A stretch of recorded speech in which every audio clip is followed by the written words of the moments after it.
15岁上午，市长会体协同文化局长叶泽山来到科学音乐图书馆，参加深入古典音乐珍藏的专区的启用仪式。会长特别用网络视讯的方式，伫甲美国的叶诗雅、张新辉翁某表达感谢。叶秘书翁某因为疫情的关系，所以委托严成章先生佮有劳动额。嘛是真卫生署长李明亮医师代表参加，市长透过视讯和叶秘书翁某和台湾的代表做伙见证启用仪式。今仔是非常欢喜，有这个荣幸来代表咱台南市187万市民来接受咱叶医师甲陈抗理咱的张医师的捐赠6000几台的这个黑胶的铁盘唱片，以及4000几台的这个 CD， 这拢是叶医师因非常宝贵的这个值得珍惜的这个收藏品咱遮伫考照纪念音乐图书馆的时阵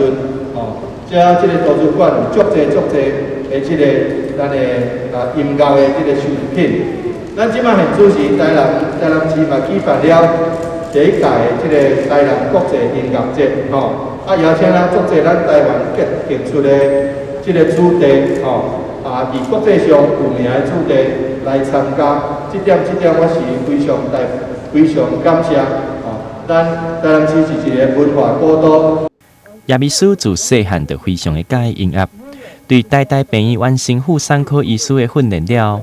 就带着家人到美国来进行研究教学，嘛曾经担任爱因斯坦医学中心的妇产科主任。叶秘书翁某共同的兴趣就是音乐。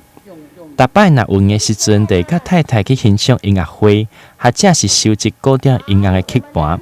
叶医师嘛对栽培伊大汉的台湾有真深的感情，所以最后决定要甲伊一生所收藏的古典音乐曲盘甲 CD， 拢总有万几件，全数捐予科学音乐图书馆。